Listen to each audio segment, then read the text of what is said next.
మన భారతదేశ సంస్కృతి పురుషాధిక్యత సంస్కృతి. పురుషాధిక్యతతో మనము పురుషులు చేసే మర్డర్స్ గురించి మనం అలవాటు పడిపోయాం. భర్తలు చేసే మర్డర్స్ గురించి పాతబడిపోయింది. భర్తలు చేసే మర్డర్స్, నా భార్యని నేను చంపుకుంటాను, సాదుకుంటాను, నా ఇష్టం అని చెప్పేసి భర్త అంటాడు, భర్త తాలూకు బంధువులు అంటారు, సొసైటీ కూడా దాన్నే సమర్థిస్తుంది. ఒక లెక్కల ప్రకారం 2020 నుంచి 25 వరకు ఈ 5 సంవత్సరాల్లో భర్తలు చంపిన డౌరీ డెత్ సంవత్సరానికి 6,000 చూసుకుంటే 5 సంవత్సరాల్లో 30,000 కేసెస్ రిజిస్టర్ అయినాయి.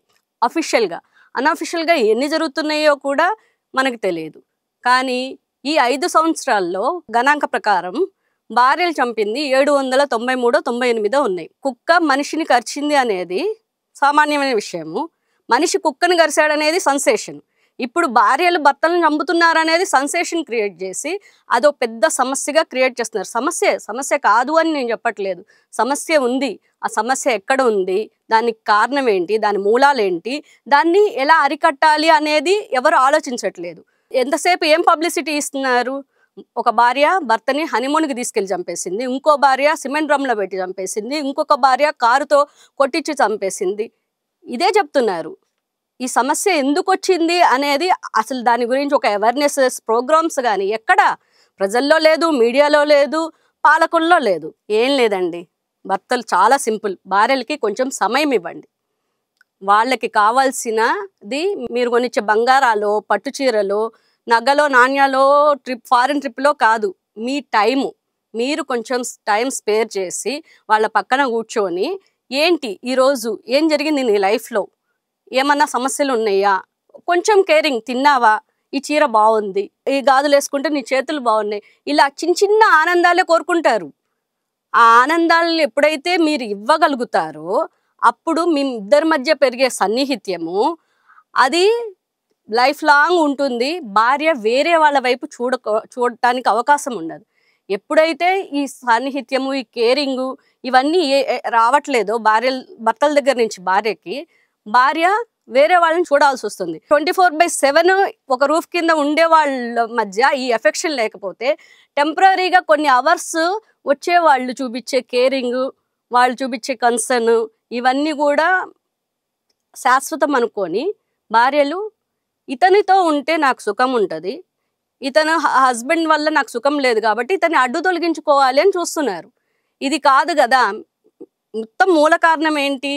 బెడ్రూమ్లో మీరు ప్రశాంతంగా ఉన్నారా లేదా, మీ ఇద్దరు మధ్య సరైన సఖ్యత ఉందా లేదా, నువ్వు కేరింగ్ చూపించావా లేదా, తను చెప్పేది బోర్, ఏ సోది చెప్తున్నావు అనేది కాకుండా ఏం చెప్తుంది, కొంతసేపు మాట్లాడినిస్తే తనకి కూడా తన గురించి చెప్పుకునే అవకాశం ఇస్తే, ఒకళ్ళ ఫోన్ ఒకళ్ళు చూసుకునే అంత అవకాశం ఉంటే ఇలాంటివి జరగవు అని చెప్పేసేసి నేను అనుకుంటున్నాను.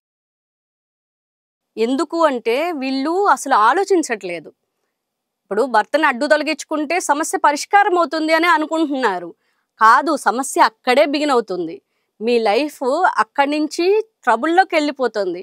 మీ చుట్టూర్తా మీడియా, ఇప్పుడు మీరు చేసిన ఒక్క క్రైమ్ వరల్డ్ వైజ్గా గ్లోబలైజేషన్ అయిపోయిన తర్వాత ప్రతి న్యూస్ వరల్డ్ వైజ్గా వెళ్ళిపోతుంది. మీరు చేసిన ఒక క్రైమ్ మొత్తం వరల్డ్ వైజ్గా మిమ్మల్ని ఒక నెగిటివ్లోకి తీసుకెళ్ళిపోతుంది. అదే కాదు, పోలీస్ ఎంక్వైరీ ఉంటుంది, చుట్టూతా సమాజం హెరాస్మెంట్ ఉంటుంది, మీకుగా మీరు ఫ్రీగా ఒక ప్రపంచంలో బతకలేని ఇది ఉంటుంది. ఇంత మీరు భర్తని చంపాలి అన్న తెగింపు మీకు ఉన్నప్పుడు వైనాట్ ఎందుకు మీ పేరెంట్స్తో మీరు మాట్లాడలేరు? మీ పేరెంట్స్తో మాట్లాడి, లేదు నాకు ఇతని ఇష్టం లేదు, నేను ఇతన్ని చేసుకోను, ఇతన్ని చేసుకుంటే నేను సుఖంగా ఉండను, నాకు ఇష్టమైన పర్సన్నే నేను చేసుకుంటాను, లేదా ఇప్పుడు చేసుకోను అని పేరెంట్స్తో గట్టిగా ఎందుకు చెప్పలేకపోతున్నారు? ఒక మనిషిని మీరు అంత క్రూరంగా చంపగలిగే అంత ధైర్యం చేసినప్పుడు మీ కన్న తల్లిదండ్రులే కదా, వాళ్ళతో ఎందుకు మాట్లాడలేకపోతున్నారు, ఎందుకు చెప్పలేకపోతున్నారు? ఎంత హెరాస్మెంట్ ఉంటుంది, ఇక్కడితో అయిపోతుందా? రిమాండ్కి వెళ్తారు మీరు, రిమాండ్లో అక్కడ ఉండే ప్రిజన్లో ఆ 4 గోడల మధ్య మీరు ఉండాల్సి వస్తుంది, మీకు అలవాట్లు లేనివి ఇవన్నీ కూడా మీరు చూడాల్సి వస్తుంది. ఆ తర్వాత కోర్టు, ట్రయలు, కోర్టులో వేసే క్వశ్చన్ అండ్ ఆన్సర్స్, వీటన్నిటికీ కూడా మీకు ఎంత ప్రాబ్లం అవుతుంది? బెయిల్ వస్తుందా? అది నాన్ బెయిలబుల్ కేసు. మీకు బెయిల్ రాదు, మీరు రిమాండ్లో ఉండాలి. ఆ ట్రయల్ జరిగే టైంలో మిమ్మల్ని అడిగే ప్రశ్నలు వీటన్నిటిని మీరు ఫేస్ చేయగలగాలి. ఆ తర్వాత మీకు శిక్ష పడుతుంది. మీరు ఆ శిక్ష అనుభవిస్తా జైల్లోనే ఉండాలి. జైల్లో ఉండటానికి 4 గోళ్ల మధ్య ఉండటానికి మీ స్వేచ్ఛని మీకున్న సొసైటీలో మీరు మంచిగా చదువుకొని ఉండొచ్చు, మంచి గ్రేట్ స్టూడెంట్ అయ్యి ఉండొచ్చు, మంచి జాబ్ చేస్తూ ఉండొచ్చు, మీ మీద డిపెండ్ అయ్యి మీ పిల్లలు ఉండొచ్చు. వీటన్నిటిని వదులుకుంటున్నారు అనే సంగతి మీకు గుర్తు రావట్లేదు.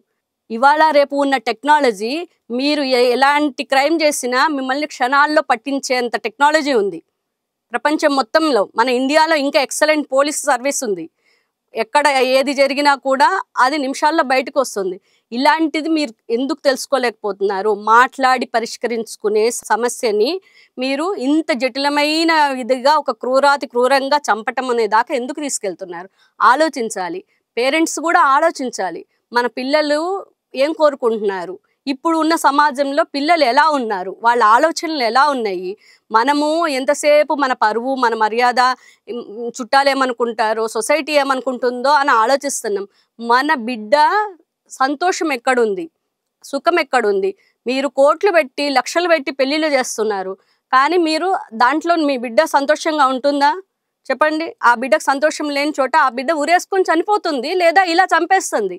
కాబట్టి పేరెంట్స్ కూడా అవగాహన తీసుకొచ్చుకోవాలి, సొసైటీ కూడా ఆలోచించాలి, అవేర్నెస్ తీసుకురావాలి. మనుషుల మానసిక పరిస్థితులు ఎలా ఉన్నాయి, వాళ్ళు ఫేస్ చేసే విషయాలు ఎలా ఉన్నాయి, ఇలాంటి క్రైమ్ ఉంటే ఇలాంటి క్రైమ్ చేస్తే దానికి పర్యవసానం ఎలా ఉంటుంది, శిక్షలు ఎలా ఉంటాయి, ఇవన్నీ కూడా గవర్నమెంట్ మీదే మనం డిపెండ్ అయ్యి ఉండటం కాదు. పార్టీలు ఉన్నాయి, పార్టీలో ప్రతి పార్టీలోనూ మహిళా సంఘాలు ఉన్నాయి, వాలంటీర్ మహిళా సంఘాలు ఉన్నాయి. ప్రతి కాలేజీకి వెళ్ళండి, ప్రతి కాలేజీలో అవేర్నెస్ తీసుకొని రండి, మీటింగ్స్ పెట్టండి, క్యాంపెయినింగ్ చేయండి, స్కూళ్ళలో పేరెంట్స్ మీట్స్ జరుగుతాయి, అప్పుడు మీరు కూడా మాట్లాడండి, అవేర్నెస్ తీసుకురావాలి. పిల్లలు ఎలా పెరుగుతున్నారు, ఏం ఆలోచిస్తున్నారు, వాళ్ళ భావాలు ఎలా ఉన్నాయి, వాళ్ళు ఏం కోరుకుంటున్నారు అనేది పేరెంట్స్ చూడాలి. పిల్లలు కూడా పేరెంట్స్కి అర్థమయ్యే రీతిలో, పేరెంట్స్ ఒక మూసలో పెరిగి ఉంటారు, వాళ్ళు కొన్ని సాంప్రదాయాలు కట్టుబాట్ల మధ్య పెరిగి ఉంటారు. అలాంటి వాళ్ళు మీరు ఏకంగా ఒక్కసారే చేంజ్ అయిపోయి మీరు ఆ చేంజ్ని వాళ్ళని యాక్సెప్ట్ చేయమంటే చేయలేరు.